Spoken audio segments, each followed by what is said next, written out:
Good afternoon. You're very welcome to the third session of the Symposium, which has a focus on youth engagement through sport for peace building. We've already heard this morning how sport is a powerful tool for youth engagement. We've heard how it can give purpose and direction. It can bind people together to develop very strong loyalties, strengthen identities, create national unity even. Whenever you look at some of the major international sporting events and the amount of nationalistic sort of fervour that can be generated. But this session's really looking at, is it also realistic to expect that sport can also bridge divisions, make some meaningful contribution to peace building? And the session probably has a little bit of a Northern Irish perspective on this. We've brought together a panel, but it's going to be in three parts really this session. Firstly, we're going to have some opening remarks from a minister from the Northern Ireland Assembly, the Office of the First and Deputy First Minister, Jennifer McCann. Secondly then, the panel of representatives from national sporting associations and Peace Players International will say something very briefly about their work. And then third part, Professor Deirdre Brennan from my own University of Ulster, the Sports Academy there, who's a specialist in this field, is going to facilitate really us asking a few critical questions, opening up the discussion, hopefully having a little bit more debate about what is really realistic to expect of sport in the sense of bridging divisions, contributing to peace building. Are we being realistic in having those sort of expectations? So first of all, I'd like to thank the Minister for taking the time out of her busy schedule, travelling down to Belfast, I assume, and making some opening remarks. Thank you. Jennifer McCann.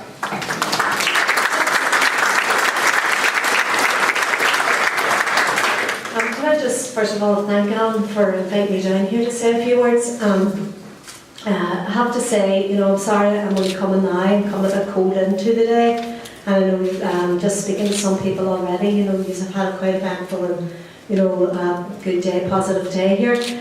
I suppose what I want to talk about a wee bit, just in the opening remarks, is in some of the strategy that the executive is doing in the North. And it does really recognise the value of sport to unite people under a common purpose and build those relationships based on teamwork and mutual interests. And I think that really, our strategy is called Together Building a United Community.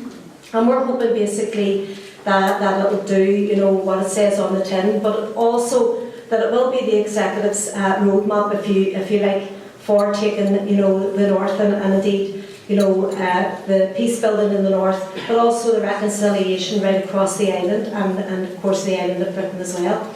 And in my particular role as Junior Minister for Children and Young People, I go out to a lot of events where I meet directly with some of the young people involved in sporting activities, and particularly when those are like community engagement programs that actually through our youth, with media and sport, if you like, is used.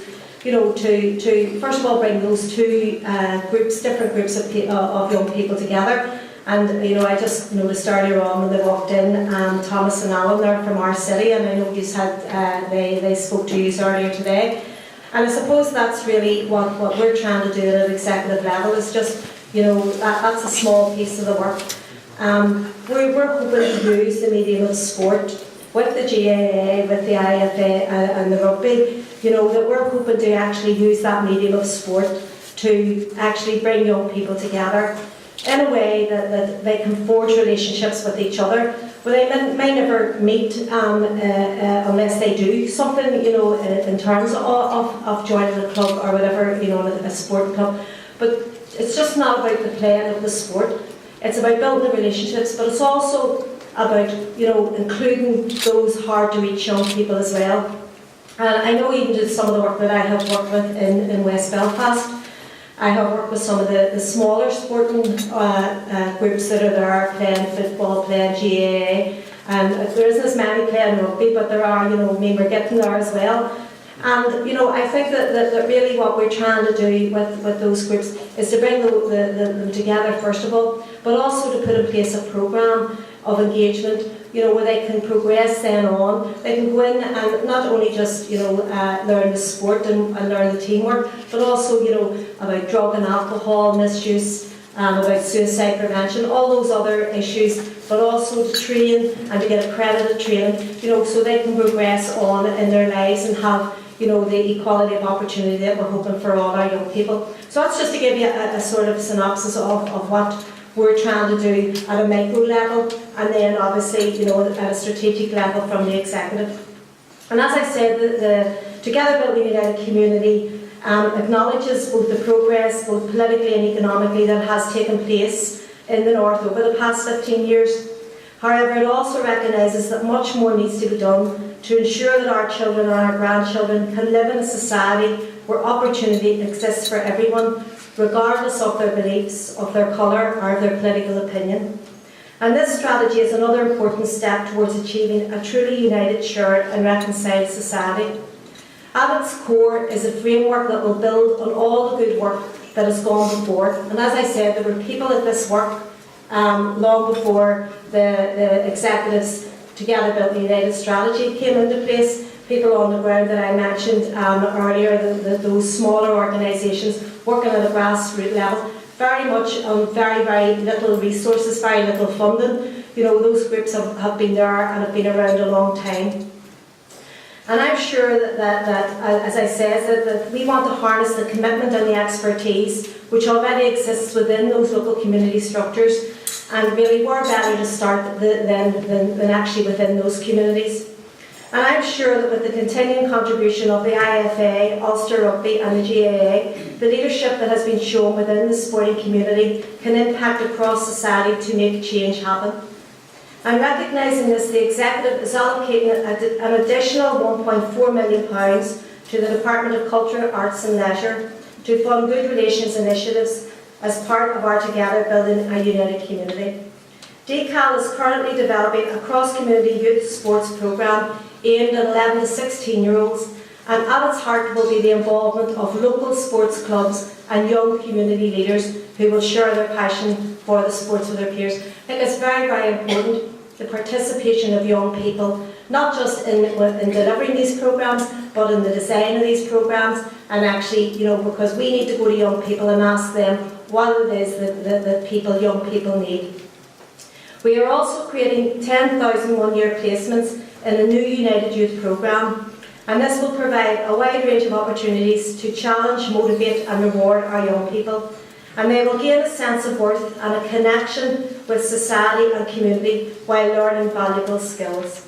And as I said, we want to ensure that accredited training is part of that programme, that also the international experience is part of that programme as well, because we are very, very conscious that not all young people's families can afford, to send people, to other countries to learn skills and to progress. So we're trying to help for those young people that might never be able to afford to do that, but we can put that within that package and that United Youth package, and they can gain that international experience as well with other people in other countries. We have also provided funding to the Department of Education and Belfast City Council to run 125 summer schemes this year, and further funding has been confirmed which allows councils and the Department of Education to run additional pilot schemes to inform the design of the 2015 Summer Schools programme. As you know, particularly in Belfast, we are faced on an annual basis with interface incidents and trouble in interface areas. So we're very, very keen for them summer programmes to actually be rolled out as intervention programmes, so that we have something there for our young people to actually to participate in, rather than becoming sucked into some of the violence and some of the disturbances that we see in our interface areas. And again, as I said, I just don't want to go on and on and on here, But I'm very confident that really, that as we go forward with programmes like the Together Building United Community, particularly in terms of our children and young people, that we can make the difference, where it's needed. We can reach out to those hard to reach young people, but we can, and most importantly, give those young people a sense of belonging to society, but also a sense of confidence in themselves, a sense of confidence in building those relationships across divisions that we have had, for a long time in the north. And I'm confident that will happen. So that's all I want to say. And again, thank you for inviting me down here for saying this.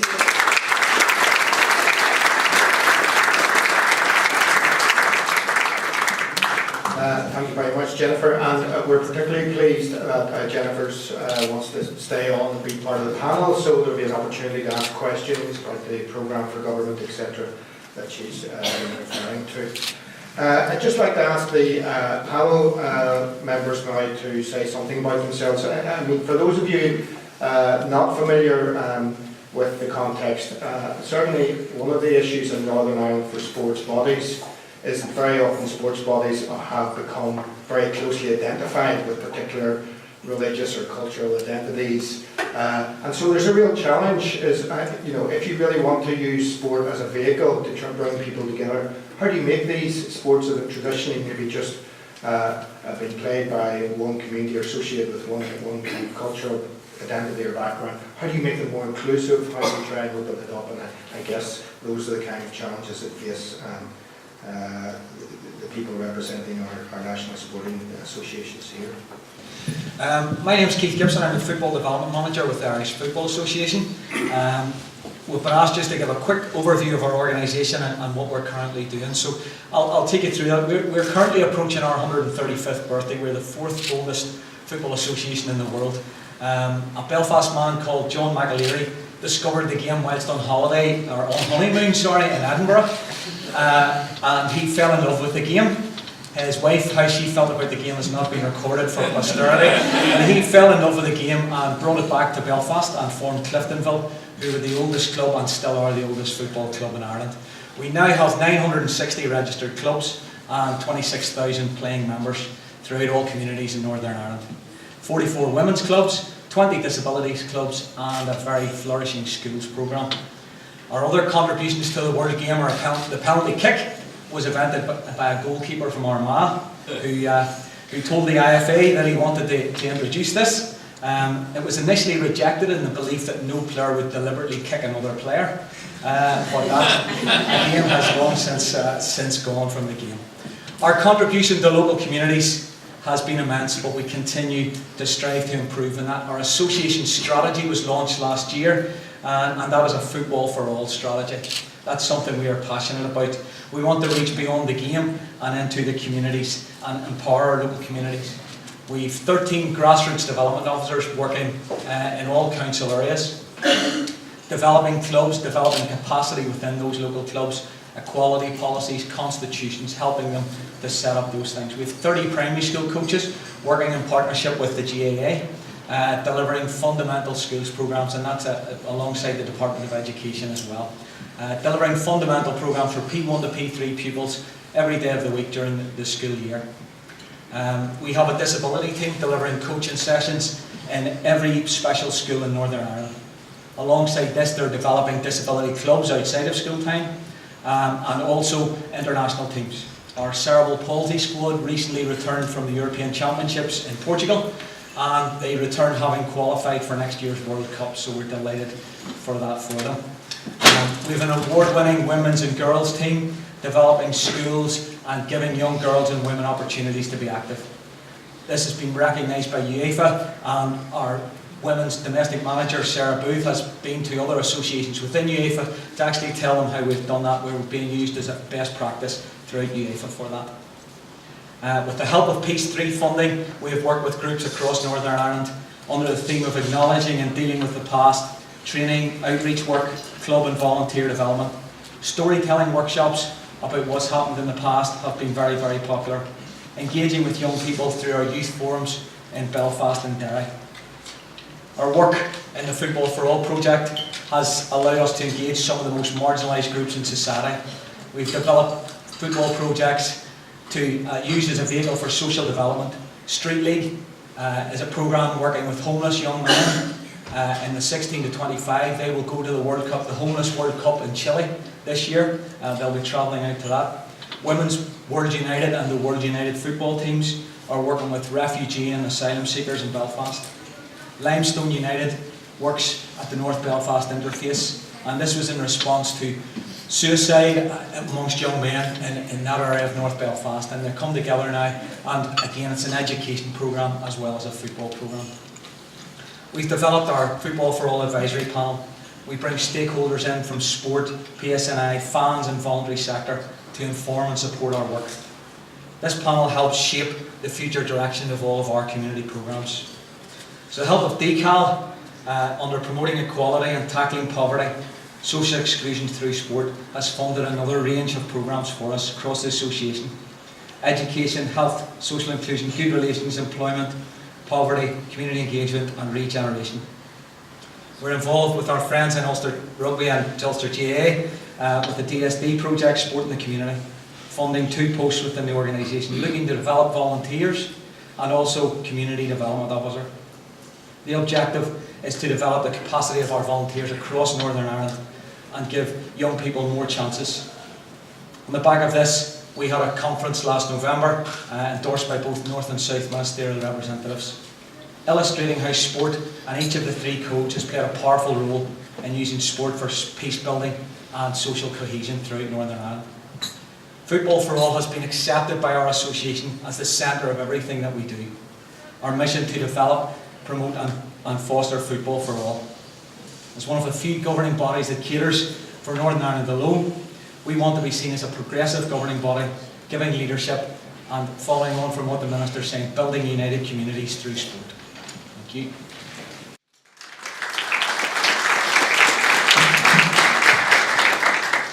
Well, Era Jennifer, in especial to Falcher Oven Park of Croke. You're all very welcome to Croke Park, which is the GAA's national stadium. My name's Ryan Finney. I am the Head of Public Affairs for the Ulster Council of the GAA, which is one of the 4, should I say 5, because Britain's also a provincial council, provincial bodies that we have that make up the governance structure within the association. My colleagues Tony and Emmett are at the back of the room there, lucky for them, and I'm here today to welcome you to Croke Park, which is our headquarters and our central stadium. The Gaelic Athletic Association is a cultural, sporting and community-based organisation organised on an all-Ireland basis, but also with a very strong international dimension, with Gaelic games being in 64 countries throughout the world at the moment, and the largest GAA club membership-wise being in Dubai, of all places. So the GAA is an organisation that's about community, and we're also an amateur organisation.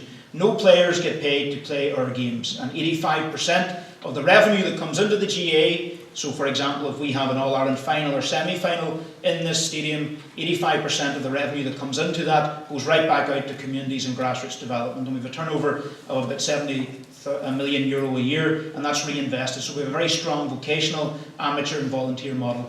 We've 1 million members of the GAA here on the island of Ireland, again all volunteers, and all based in 2,500 GAA clubs that promote the sports of hurling, football, ladies Gaelic football, camogie, which is the female version of hurling, handball and rounders. And we do that very proudly, as the previous speakers from the GAA here indicated, promoting place and identity and local identity. So my place is Derry. Unfortunately, because I'm from Derry, it's not often I get to come to Croke Park in a supporters capacity, but I'm here today in a professional capacity. But that's a very, very important part of where I'm from. My club, Fahan Vale, which is on the banks of Lough Foyle. I'm very proud of that and very proud of that place.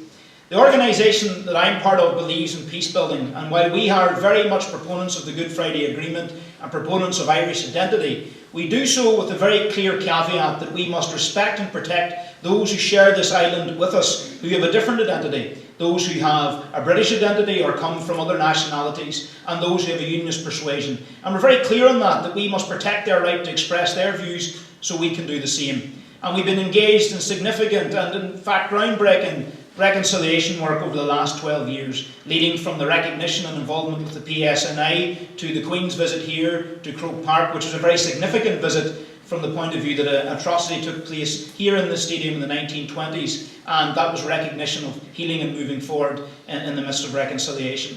We're an organisation that's not afraid of leadership. We will stand up and be counted, and we have worked hand in glove with our colleagues in the IFA and Ulster Rugby, with Minister McCann and others, to promote the idea of reconciliation and a shared future based on tolerance and respect. While this panel here are very much Ulster Northern based, this for the GA is a central GA issue. I report directly to our Director General here at central level on issues of reconciliation and peace building, because our entire Central Council, which is the governing body of the entire GA, takes this work very seriously. We were awarded the European People's Award last year for our work in reconciliation and peace building. And while we get criticised from people within the association and people externally, we will continue on the path of reconciliation based on tolerance and based on respect. That just does not focus exclusively on the issues that we deal with in the North in terms of the national or the constitutional question or different identities. That deals with people from various backgrounds, from different social and economic backgrounds. Women, we're very proud to say that ladies Gaelic football is the fastest growing sport in Europe, and we want to continue to enhance that and promote that. And ensuring that we include people with disabilities and people from varying backgrounds, as the other sporting codes have done as well. And wheelchair hurling, under the guidance of Tony Watini, our National Inclusion Officer, who's at the back of the room, and other different innovative projects that we're involved in, have done that. As an organisation, we have a lot more work to do, and we recognise that we are on a journey, particularly in the North, to true reconciliation, but we're very much focused on playing our part in that and showing leadership as well. One of the final things I'll say is that my belief in sport and peace building is that sport can be the silver bullet. It can be the key to solving so many issues that we face right across society, along with education. The Scottish Government have a very unique and, in my view, world-class way of governing sport, and it's linked to health and well-being, because the recognition is there that sport plays a very strong and very positive role in tackling suicide, in tackling obesity, in tackling mental health issues. It also plays a very strong and important role in economic development. This weekend we will have 2 American teams here, and I welcome our American friends. Penn State and Florida will be playing in this stadium. That will be a significant economic driver for Dublin and the entire country, and we again are very much committed to that idea as well, about promoting our place, promoting this country, and making our communities better places. Gora míle maith.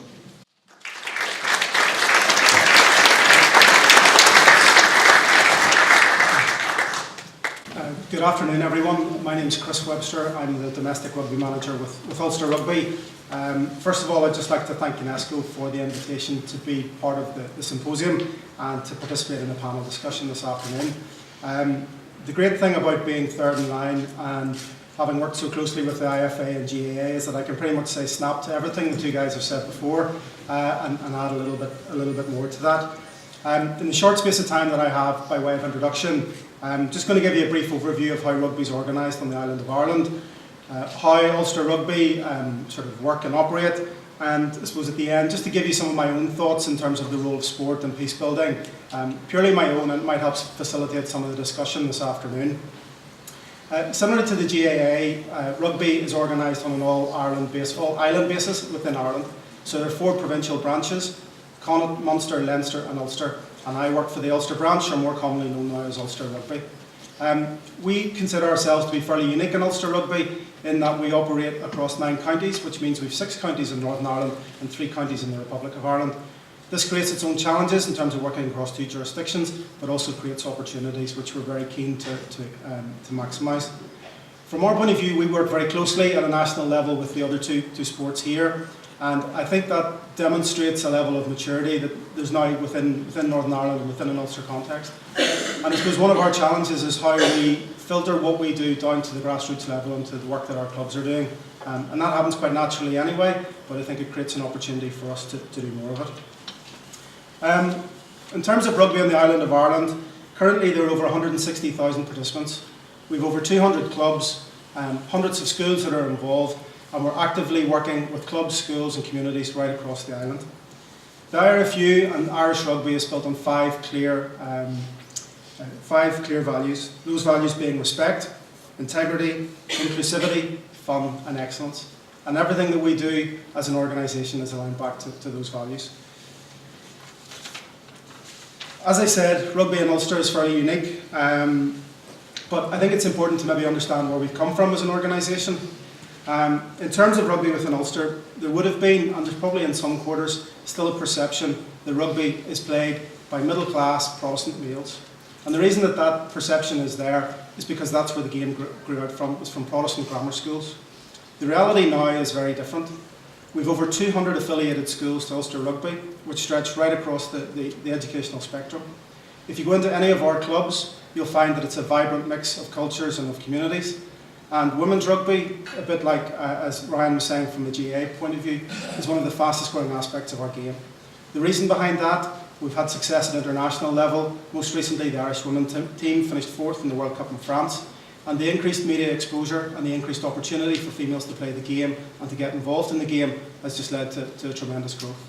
And that has created our own challenges in terms of how we facilitate that, how we provide facilities for females to play, get involved in terms of running the game. But those are good challenges and one which we're very keen to take on board. My chief executive has a very simple message for me and thinks that my job should be easy and straightforward. He sees me delivering in 2 key areas. One, about growing participation, more players, more coaches, more volunteers, more administrators, more spectators. And secondly, he sees me in terms of improving the quality. Because by giving people a quality experience of rugby, either as a player or a coach or a volunteer, then we're more likely to keep them in the game and have that lifelong involvement in rugby, and in particular within Ulster. So one of the challenges for us is how we reach outside our traditional hotbeds. And we've been very lucky over the last 2 years to have funding from DCAL, one of the government departments in Northern Ireland, on the Tackling Poverty, Social Exclusion and Equality Through Sport programme. This has allowed us to work with underrepresented groups, people with disability, females, people under the age of 18, to give them the opportunity to participate and be involved in rugby. The challenge for us is not just going in and delivering these programmes and getting involvement, but it's how we can keep people involved, create pathways back to clubs, grow new clubs, and ensure that people feel as if they're part of what we're doing. In terms of the final area for me, I suppose it's important to maybe point out, our role and my role is very much about the sport development. As I said, the focus of my staff is about growing participation and improving the quality. And one of the byproducts of what we do is this peace-building dividend. Through the work that we do within schools and within clubs, we create an environment where people come together and play the sport, and where backgrounds are forgotten about. And I think that's very important. But one of the challenges for us is that as funding comes to an end in these programmes, how do we continue to do our work in new areas? The other challenge for us as well is the people who are involved, our volunteers, are there because of the sport. They're there because they're coaches, they want to be involved from their kids' point of view, or they love coaching. They're not necessarily there as people who work within a community setting and can bring communities together. So how do we resource that aspect of it? How do we support those volunteers and make sure that we don't overburden them so that they then decide, look, that's not what I got involved for, and they walk away. So I think that's some of the challenges that we face, and I think all 3 of us would agree. And I know Gareth's going to touch on a little bit about the work that they do and how they can support some of the work that we've done. So I look forward to answering any questions later on this afternoon. Thank you.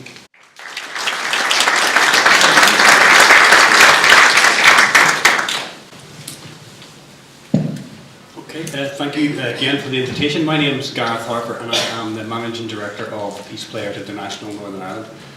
Peace Players International, very simply, is a community relations and peace building charity that happens to use sport. The chosen sport that we use is basketball, and basketball works in Northern Ireland for the simple reason that it isn't a very popular sport and therefore isn't associated with either community. The project in Northern Ireland has sister projects in Cyprus, the Middle East and in South Africa, and our head office is in Washington DC. And the work across the globe, as it is in Northern Ireland, is based on the very, very simple but yet very powerful premise that children who play together can learn to live together. Our foundation programme is a primary school twinning programme. We twin a predominantly Catholic or a maintained primary school with a predominantly Protestant or controlled primary school. The kids come together, they form integrated teams, they develop friendships as teammates, and our role really is to leverage the relationships that those kids develop on the basketball court to facilitate community relations conversations with those guys. So unlike the sporting organisation, our primary role is peace building. The vehicle happens to be sport, and the particular sport that we've chosen to use is basketball.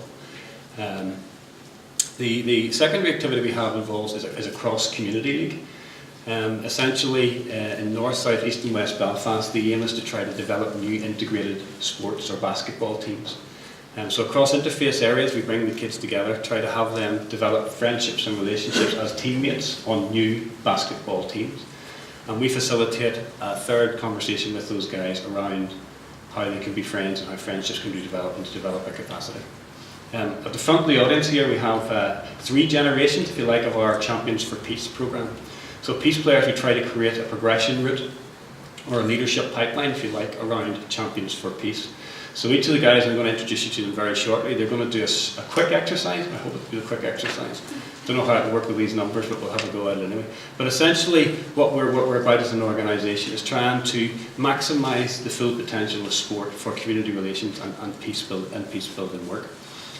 One of the things that we've developed as part of that process is a recognition of the need to build the capacity of the next generation of leaders to be able to continue this work into the future.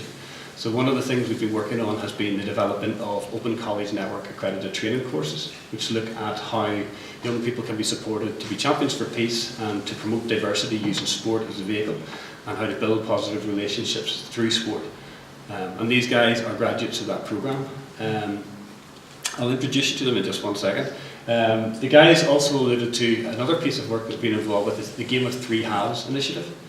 Essentially, it's working in collaboration with the guys from rugby, soccer and from Gaelic. And we provide opportunities for kids from divided communities in Belfast to come together to play those sports. And for some of them, it'll be the first time ever that they've been exposed to those sports and had the opportunity to play them. Again, the very simple message there is develop the relationships as teammates, and then we facilitate a conversation alongside that. So if you like, the fourth half, if that makes any sense at all, of the Game of Three Halves is the facilitated conversation and capacity building conversation around how sport can be used to promote diversity. I'm going to stop right there, and I'm going to hand you over to these 3 young Champions for Peace. We have 3 generations of our Champions for Peace here today, which is great. We have Hannah Byrne, who's 16, just finished her GCSEs, and I'm happy to say did really, really well. We have Michaela. Michaela is 20-year-old. Michaela has come through our Cross Community League, has undertaken our OCN qualifications, and is now back working with peace players as a sessional coach. We employ her now to be a champion for peace with the next generation, working with the kids in our junior programme. And last but not least, we have Nasipi. Nasipi is from South Africa, and she's a graduate of the Peace Players programme in South Africa, the leadership development programme there. And she's come to Northern Ireland as an international fellow to help us support and grow our programme, but also to help her to develop and grow her own capacity. So I'm going to hand over to these guys now. I'm going to try to explain the game that we're going to try and play, and we would like 5 volunteers. If we can get 5, yeah? If you don't volunteer, we'll just pick people around them.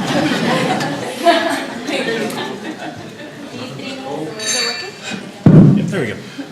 So the game that the guys are going to try and role play for you is called Not On My Team. So this would be one of the fourth half, if you like, exercises or games that we play as part of the. It's one of the games of the exercise, the fourth half, if you like, activities that we play with our children and young people. The best way to get a feel for this is to actually participate and take part in it. So I'm going to hand you over. It's a stereotypes and prejudice exercise. I'll let you in the secret at the start. We don't usually let the kids know that. We have them figure it out for themselves. But I'm going to hand you over here now to Michaela, who's going to introduce the game. Oh, Hannah, sorry. Oh, okay. So basically we have 5 people, and the game's called Not On My Team.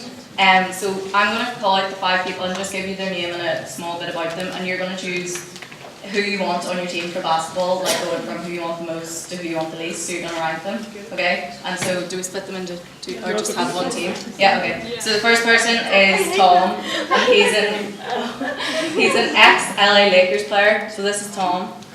Then we have, this is Rebecca, and she's Miss Northern Ireland.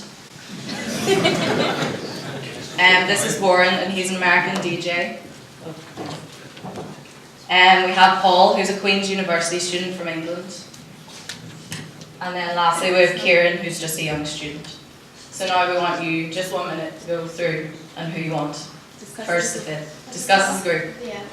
So just mix yourselves up, decide who you absolutely want on your team, your number 1 pick. Put them then here. Put your number 1 pick at this end, and then decide rank the rest of your teammates right the way down the line. So just organise yourself. I think it's the most visually appropriate way of doing it here. If you could do that for us. So, who do you absolutely want as your number one pick? So number one's is that what we're doing? Okay. So number two, who would you really like? What am I wearing? He's a black guy. Don't worry, he must be good. Right? Yeah.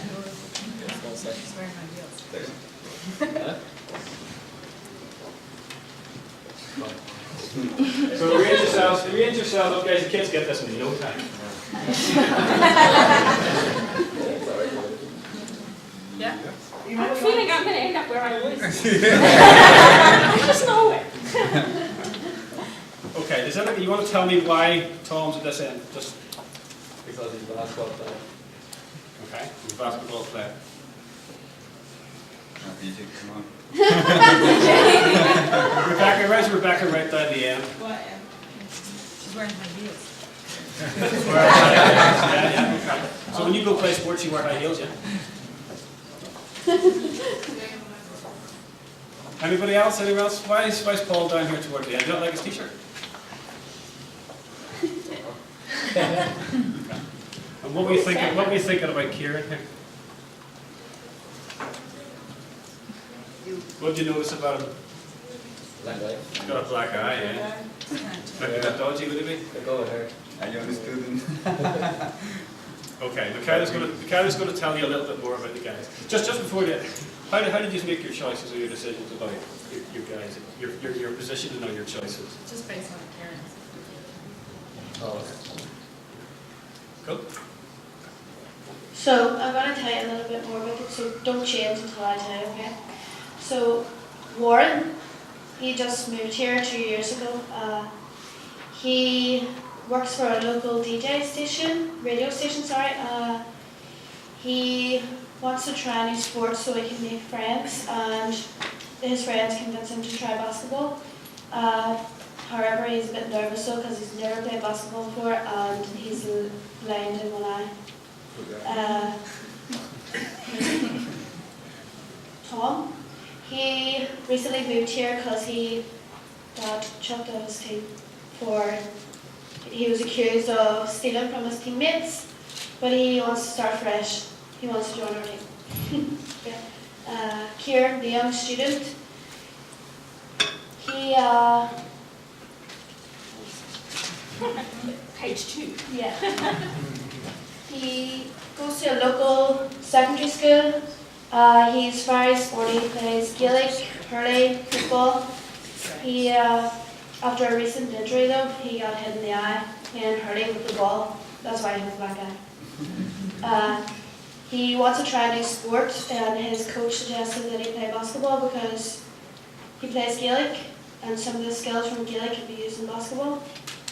And he would love to join our team. Rebecca, she is Miss Northern Ireland. She got her title from her involvement in community sports. She's played basketball for 10 years. I love this game. She plays for the Northern Ireland team, and she's been the captain of that team for 3 years. She wants to get involved in community sports again, so that's why she wants to join our team. Paul, he's a Queen's University student from England. He just moved here from Birmingham. He played for the Bromley Bulls basketball team for 7 years. He represented Team GB in the 2012 Olympics. He wants to join our team to keep practicing his skills because there is a possibility of him going to the 2016 Olympics. So you can change about again. What we'd ask the kids now to do is to change the guys up based upon their new descriptions and the added information. So do you want to physically move around and decide if you just want to go now? I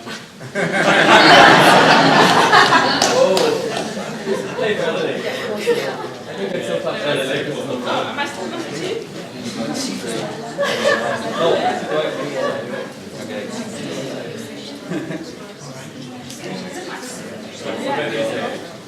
played for 3 years. 10 years. She's played 10 years. She's played 10 years. Yeah, he's played 7 years. Okay guys, we'll cut it short just in the interest of time, but essentially what the exercise is the The guys in this conversation, basically you're trying to help them get to the words prejudge. So they showed prejudice in terms of their initial selection based upon how people look. You're also trying to get them to think about stereotypes and positive and negative stereotypes. So they positively stereotype Tom, and they positively stereotype Warren based upon how he looks. So we talk about how stereotypes are made, and there's often a grain of truth in a stereotype. Yes, a lot of American basketball players are black and they've shaved heads and they're tall, absolutely. But it's when stereotypes used in a negative way, that's the issue. So that's just a feel for the type of exercise we have. I wish it more time, wish you could have all had a go at it, but it gives you a sense. So can I get a round of applause?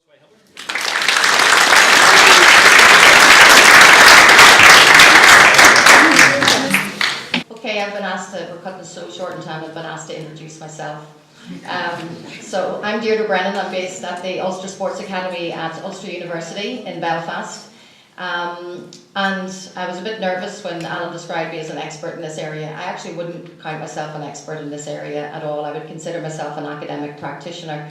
I've been at the University of Ulster since 1992, but in advance of that, I worked as a physical education teacher for girls in a secondary school in the Ardoyne in Belfast. So Ardoyne's been well represented today with people that are here.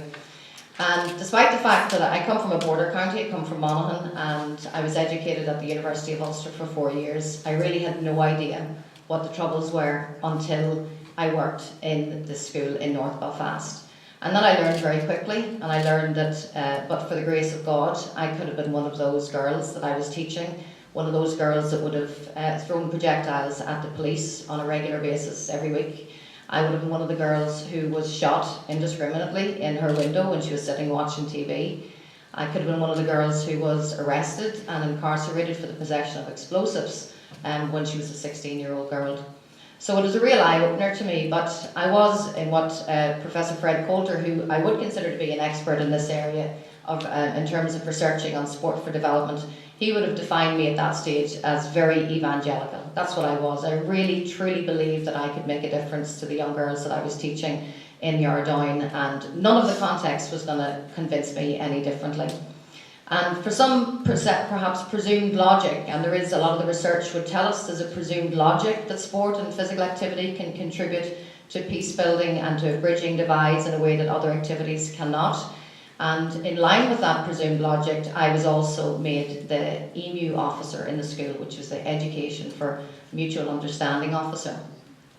Because they presumed, because I was 40, that I would know what to do in terms of developing relationships. And as part of that, I developed a basketball club and an athletics club after school, which is the first time the kids had anything like this. Normally the teachers would have knocked the kids going out the door at 3:30. As part of the EMU project, after I'd been there for about 18 months, I decided I would organise a game, a cross-community game.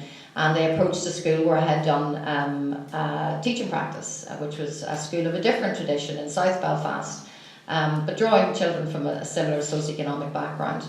So I had this game, I advertised it around the school. I was incredibly chuffed when basically anybody who wasn't on the basketball team turned up to see this game in a gym that you couldn't swing a cat in. The sidelines were the spectators. As the game progressed, it got more intense. I think it was 4-all at half-time, under 14 girls basketball. And it got very intense, so much so that the spectators around the gym began to sing Republican songs to agitate the opposition. It got very, very heated.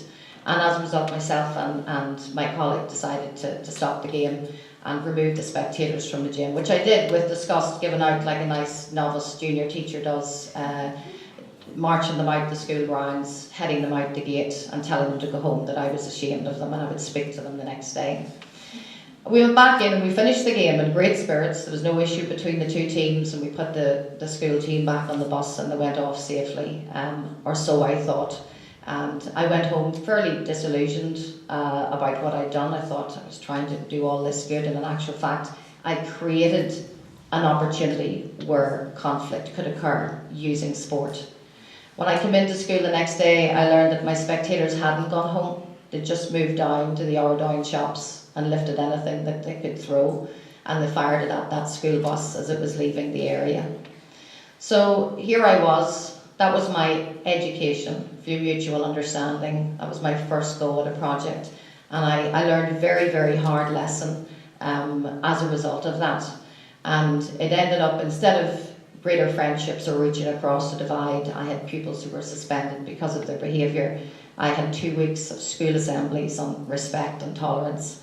And that was the outcome of what it was that I had intended to do. In a broader context, given that we have national governing bodies here as well, only yesterday a colleague of mine at the university who lectures in the same areas as me, physical education and sports coaching, came to me and told me that her son, who is 9, was cut from his football team. There were 40 children vying for 20 spots to be on the squad. He was 21. She was told that he was much better than 22, but just marginally not as good as number 20. Now, he's been asked to leave the club because they only have capacity for 20. Now, this child is 9. He's reverted to taking his teddy bear back into bed, and he blinks and twitches now over the course of the past 2 weeks. So much in all, as I think I'm massively passionate about sport, as I'm sure everybody else in this room is. We're believers in what sport can do, but we also have to make sure that we have a critical hat on when we think about what it is that sport can actually achieve. And we have to make sure that the context is right. And I certainly learned from mistakes that I made in St Gemma's. When I moved to the university, I was mentored by Professor John Sugden. Some people may have heard of his work. He developed the Football for Peace project, which is based both in the north of Ireland as well as in Israel. And we now have a large sports outreach unit, which basically designs research-informed sport and physical activity programs. And we offer these out to children and young people in the most disadvantaged areas across the north of Ireland. And these programs, given the tune or the theme of youth leadership, are delivered by student volunteers, over 200 body strong student volunteers. And last year, their contribution to the sport and leisure industry was £500,000 because of the delivery that they did. It's equal to 2 million over the past 4 years. So certainly in line with the theme of this conference, youth, young people can do a massive amount in a range of different contexts, and our interests particularly is sport. In advance of maybe moving on to sort of opening it up to some questions, I think it's worth defining from an academic point of view the fact that research would tell us there are generally sort of 2 types of programs when we talk about sport for social good or sport for development, which is a very new area in the context of academic study. So Sport Plus, which is probably more of our national governing bodies, and maybe even to a degree some of the work that Peace Players do, because they also try to generate participation. Sport Plus programs is where the core activity is sport, and it's used and adapted in different ways to achieve certain developmental objectives. So it's very much about sporting inclusion, including people in Gaelic who maybe didn't play before or in rugby. Then we have Plus sport programs, and that's where sport is simply the hook to set the scene for development work to confront wider issues with individuals and within communities, a bit like how Peace Players have provided an example for us there in advance of me standing up here.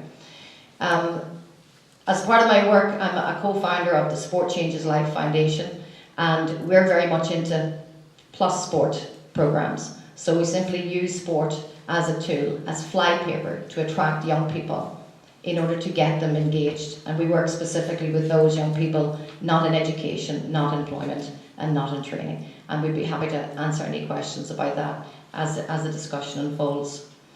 So I'll maybe kick off. It's not often that you get a minister on a panel, so I'll maybe kick off with an opportunity to ask the minister, do you think it's possible for sport and for national governing bodies of sport in particular to be able to contribute to the social agenda in the way that they're expected to? And then maybe our national governing bodies colleagues will carefully respond, given that they rely on the minister sometimes for funding. Thanks for that. Sorry, can you hear me okay? Yeah, I think it is possible. I just want to sort of give a bit of a wee sort of personal view on this. And I'm conscious because we're talking about sport and peace building and reconciliation. My son's 16. He was born the year of the Good Friday Agreement. And I live in West Belfast. And West Belfast is segregated in terms of, it's still very much, Protestants live in one part of Belfast, Catholics in another part. And even, when we look at parts of West Belfast or North Belfast or East Belfast, you live cheek by jowl very much. But you might live in the next street to someone, but you may never ever, as a young person, meet that person from a different religion. For instance, you would go to most of the schools, in my son's case, he goes to a Catholic school. So my son wouldn't really meet another person of his age now, and this is post Good Friday Agreement, this is post conflict. He wouldn't really meet another person from another religion unless he engaged in what his passion is, soccer. He plays football, where he goes out and he plays other teams and everything else. And I'm just giving that as a very, very basic example. I know that's not probably typical of a lot of young people that age. Or he wouldn't meet someone from a different religion unless he would go out to, socialise in a place or whatever. So, and that doesn't always happen outside, or it doesn't always happen unless there are some sort of organisations or groups or bodies to actually put those in place for those young people. So I think it's very, very important that we do, in terms of all the sport and government bodies, in terms of any sort of even the smaller sporting organisations there, that we do instill that, for instance, government recognise that we need to create spaces, and we need to create spaces where people feel safe to go to. We need to create spaces where young people can meet and build relationships with each other. Because in my opinion, if we don't do that, we're going to, just keep a segregated society.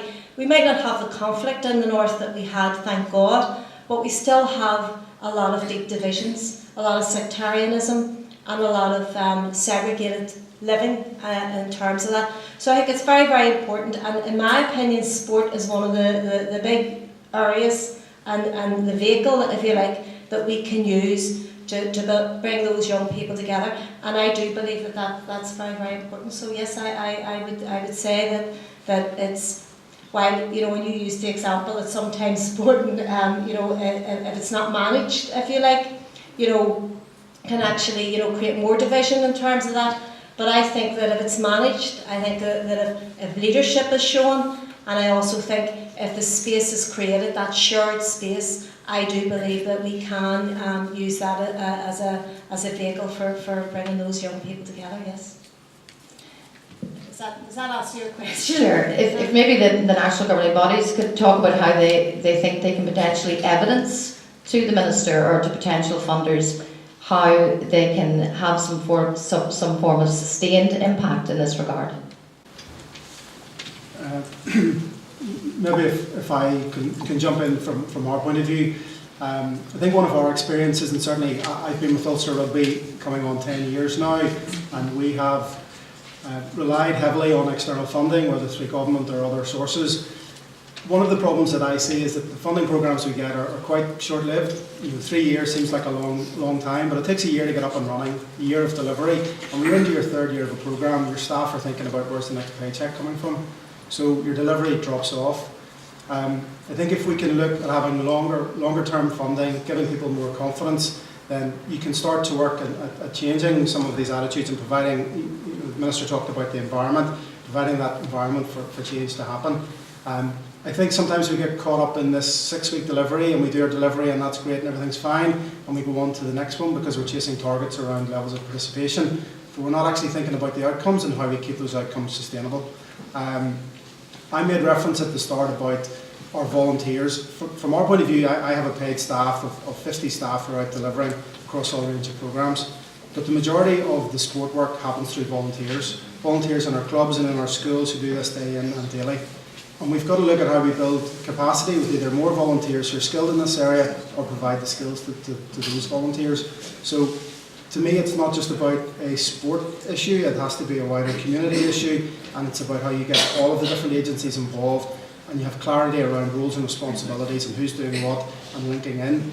And I suppose sometimes rather than being all things to all people, we're better off focusing smaller scale, getting a few wins, and then starting to build momentum that way. Ryan? Well, Deirdre, I can give a couple of anecdotes, but the first thing I would say is that from the GA's point of view, and I would say that the relationship between the IFA, ourselves and Ulster Rugby has never been stronger. We're in contact with each other daily. We're obviously competitors in terms of trying to get people involved in sport, but like you said yourself, we believe that in terms of having one team or a group of teams, that children can participate as long as they're out participating in sport. That's the bottom line. I cycle at the moment because I'm too old now to play Gaelic football, and I wasn't really good at that either, but I tried for 20 years. But I cycle now, and it's a cross-community club, and I enjoy the crack, and I meet people out in it, and there's more of that going on. For example, within our organisation, and we're a very Catholic nationalist organisation, or perceived as that, we have now 20 to 25 controlled sector schools taking part in our games. That wasn't the case 5 years ago. So I believe sometimes that the media narrative and the narrative in the zeitgeist is that there isn't interaction going on and people are not communicating with each other. I don't see that. I see more people outreaching the hand of friendship. I see more people engaging. I see more people wanting to be involved in sport. We were very lucky in the north to the Giro Italia, and there was a boom in cycling. We were very lucky to the World Fire and Police Games last year that was accepted mostly right across the community, and again we've seen that help athletics. Our own 3 governing bodies have stadiums under the way. As the Minister would know, I have a few issues around mine, but hopefully we'll get there. We see that as an economic driver for Belfast. We see 18,000 people coming to Ravenhill now. 30 to 40% of the people attending Ravenhill are from a Catholic background, nationalist background. That would have been the case, as Chris has said, a couple of years ago. We see more people supporting Northern Ireland now because it's the place, it's our place, it's where we're from. And my organisation, while I've been on an All-Ireland basis, is about place and about local people. So while I'm not a soccer fan, I have no problem supporting men or women that represent my place and my community. So I see more than that. I don't want to dominate this, but I want to give one quick anecdote in terms of peace building and how sport can genuinely have an impact on peace building. And I've been involved in cross-community work my entire adult life. It's something I believe in. I come from a very strong Republican tradition, but always in our family and in my community it was about outreach and accepting it, because I come from a rural community and I think it's easier in that sphere to be involved in outreach work. But in 2011, a young man was murdered by dissident Republicans. He was a nationalist, a Catholic, a member of the PSNI, a guy called Ronan Kerr.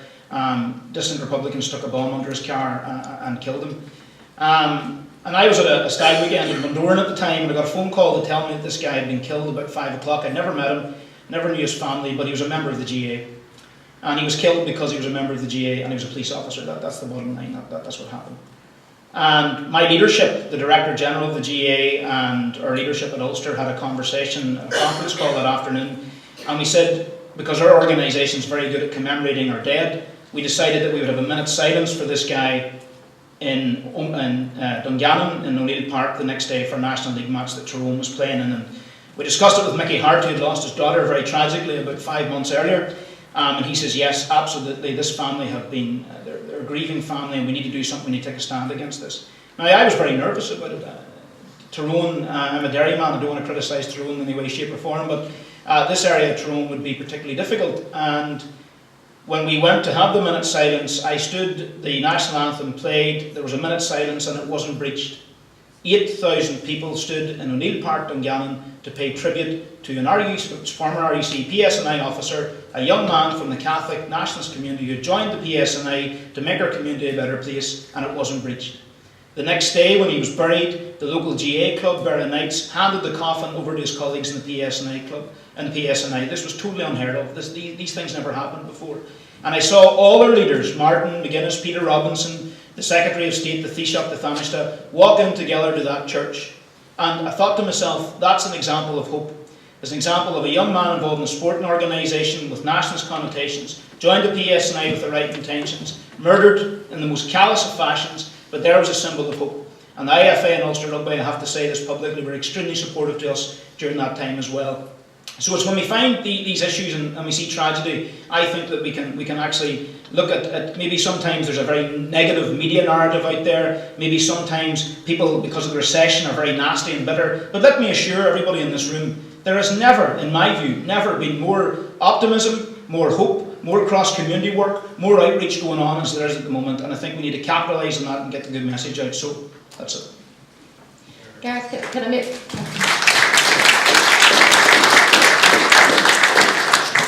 Given that you're not a national governing body and you're involved particularly in the sort of twinning, how far away do you think we are from maybe losing the term cross-community and moving just to community as opposed to cross-community? And this was probably a hang-up of mine coming out of St Gemma's. I wanted to lose this cross-community and talk about community development because we have people of different traditions living in one community. How far away do you think you are from that?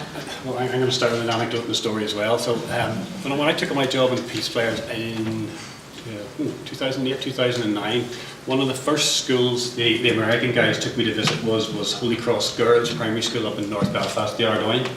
And they are twinned now with Wheatfield Primary School. So if you know that part of the city, these schools are literally on either side of the school from each other. A maintained Catholic girls' school and Protestant controlled school on the other side of the road. Made the press and media for all the wrong reasons in 2001, horrible dispute, international media, awful stuff. My predecessor at Peace Players, Trevor Ringland, my chairman, a guy called Dave Cullen, were involved at the time in working with the two schools, the founding fathers of Peace Players, the two brothers from Washington DC, basketball players, came across and thought, there's something I can do with my sport in these two schools. And went in and talked to the two principals at the time and tried to convince them to get involved with the basketball program. I mentioned at the time basketball was effective. It wasn't attached with any particular community here. It didn't have some of the baggage that some of the other sports potentially have perceptually out there. And the guys embarked upon a program of activity with them. At that time, some of the parents threatened court actions against the school because they didn't want their children to participate in the program in any way, shape or form. So the program started as a single identity basketball program in either schools, with coaches working with kids in both schools. It gradually progressed by the time that I had got there to being a truly integrated program. The twinning came together as I described it earlier, groups of kids from the primary 6 and 7 classes coming together on a weekly basis in the spring and in the summer terms to do an integrated community relations program with Peace Players, with the parents' consent. A massive journey and a massive step. When I started there, we used to send 2 buses up the Ardoyne Road, one for the girls from Holy Cross, one for the kids from Wheatfield Primary School, transport them back down the Ardoyne Road and round to the Ballysillan Leisure Centre where they had their shared activities. A couple of years after that, then, the guys started sharing a bus together. They got one bus from the 2 schools round to Ballysillan Leisure Centre. The next progression then was that the guys actually, there's a hole in the fence, if anybody knows that part of the world, there's a hole in the fence that you can cut through from behind Wheatfield Primary School that takes you down into Ballysillan Leisure Centre. The kids started walking through the fence together to play basketball together and engage in a community relations programme. And the biggest success in that whole adventure, and it's a 10-year journey, 2011, along with these guys here, we facilitated a Game of 3 Halves event at Ballysillan Leisure Centre. So we had kids from Wheatfield Primary School playing Gaelic football, which had we asked them in 2002 to do that, we would have been told in no uncertain terms to take a long run and jump. But they came together at that time, and that's the length of investment that's required around making these things happen. When the 2 brothers first talked to Miss McNally and to Mr. Waugh, the principals of the primary schools up there back in 2002, 2003, they said, unless you're here for the long haul, we don't want to know. And at that time they made a promise, probably on a whim, because they weren't sure where their funding was going to come from. But the passion they had for their sport and their belief that their sport could make a difference has paid dividends for them. We still work in those 2 schools. And whenever we go into a new area now and try to establish a new programme, those 2 principals are our biggest advocates and our biggest champions.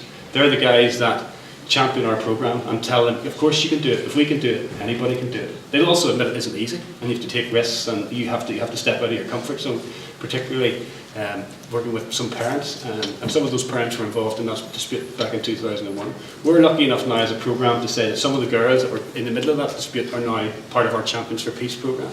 So girls who walked that Ardoyne Road with the police escort, had all sorts of missiles, are now part of the Peace Players programme through the participation in the twinning programme.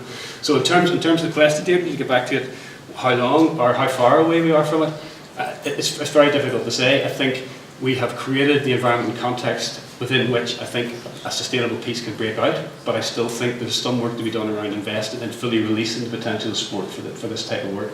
A generation, 2 generations, I don't know, but real progress has been made, but it hasn't happened overnight. I'm sorry, folks. I think we're paying for our long lunch, which was enjoyable, but we need to be fair as well to the final session, which is focusing on gender and is going to come after the break. I would just like to say thank you to the Minister, to Jennifer, to Keith, Ryan, Chris, Gareth, and also to Deirdre for facilitating the session. It struck me in part of that, also with our guests here from the United States, there are aspects of this, you can get a bit claustrophobic when you come from Northern Ireland, and you get deep into these issues, and we're very preoccupied with them, quite rightly. But when you think about it, a lot of these challenges are not too far removed from, desegregation and the extent to which sport is assisted with desegregation in the States and many other societies. And so, there are common challenges there to be faced. Also, sports people, we sometimes forget, their main priority is sport, I guess, and we load sometimes these agendas on them. I'm feeling a lot of sympathy for Rory McIlroy, for example, at the minute, as to, does it really matter whether he defines himself as British or Irish in the Olympics? Because the important thing really is that he plays for the European team in the Ryder Cup and beats the United States. So, could I thank